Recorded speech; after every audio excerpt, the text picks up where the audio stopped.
land of safari, where lions stand golden in the dawn, their breath raw and frosty. And where better to see these magnificent predators than in Mara Serengeti, two of the world's finest wildlife areas, lying astride the Kenya-Tanzania border. They are one land joined by the continuity of river and scrubland, green hills and clear blue skies, undivided by fences that would spell disaster for the wild animals. It is the diversity of habitat that sets the Mara Serengeti apart, providing sustenance for countless life forms. Apart from the many resident species, this is also home of the spectacle known as the Great Migration.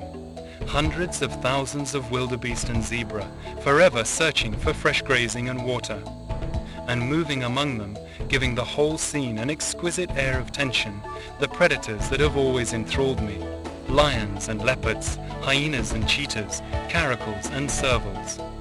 Join me on safari as a pack of wild dogs hunts to feed its puppies, and then as the sun dips below the blue knife edge of the Asuria escarpment, sit spellbound as thousands of wildebeest brave the crocodile-infested waters of the Mara River. Welcome to your own African adventure.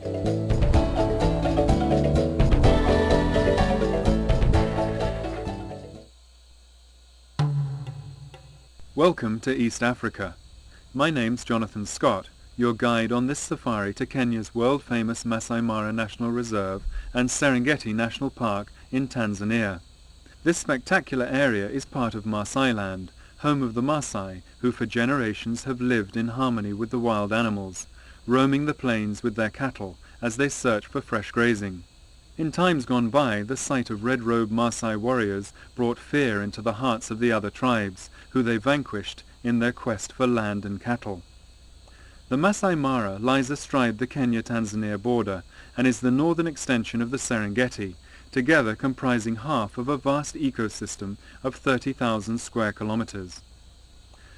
The Mara and Serengeti play host to the largest herds of grazing mammals in the world: 1.6 million wildebeest, 250,000 zebras, as well as hundreds of thousands of gazelles. There are all manner of other creatures too, from towering giraffe to tiny dik-dik, dwarf antelope the size of a hare. And giving an exquisite sense of tension to the scene are a variety of predators, both small and large: lions and caracals, cheetahs and servals, jackals and honey badgers. We're about to embark on a game drive that most people only dream of taking. Our first destination is the Serengeti Plains, 200 kilometers to the south of Kitwatembo Tented Camp, my base in the northern Mara. Like the Mara, the Serengeti is a kingdom of predators, famed for its big cats, though the most numerous of the carnivores is the spotted hyena, which often hunts in packs, taking both wildebeest and zebra. If we are lucky, we might even glimpse a pack of wild dogs, Africa's most endangered large predator.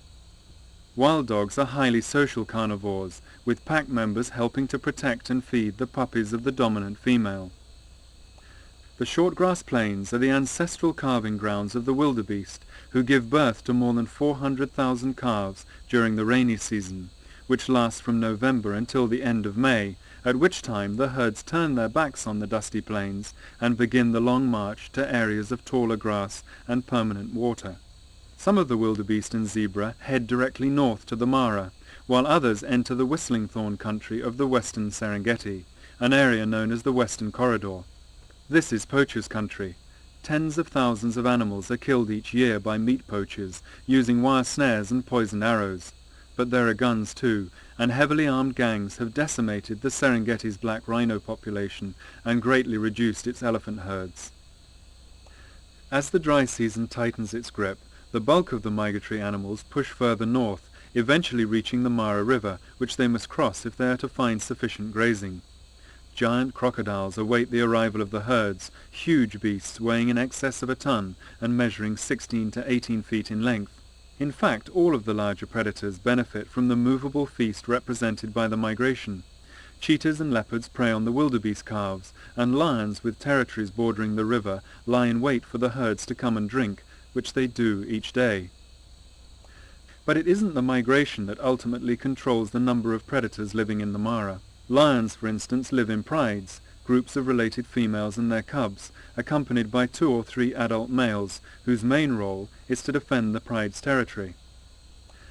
With small dependent cubs, it is impossible for the lion prides to keep pace with the wildebeest herds, which could be 30 miles away by tomorrow.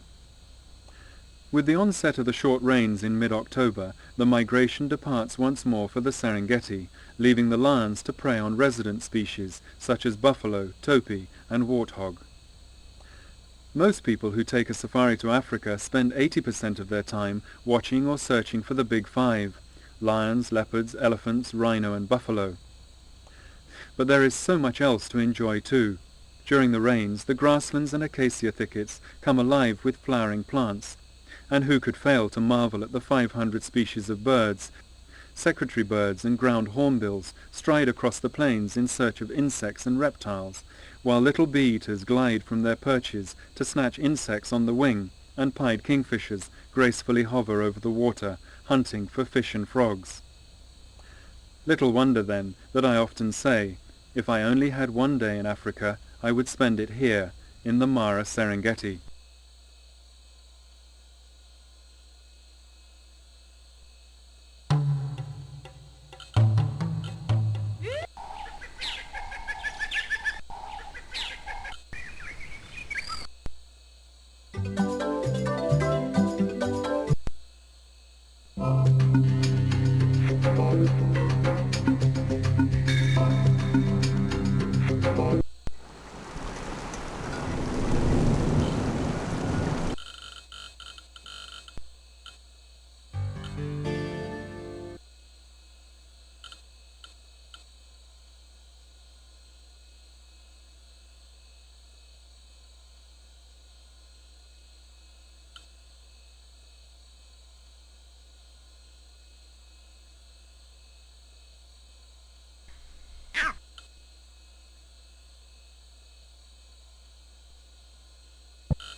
The About button provides more information on myself and my wife, our friends at Alpenglow who developed the product, and Dakuku, the band who provided the beautiful music for Safari.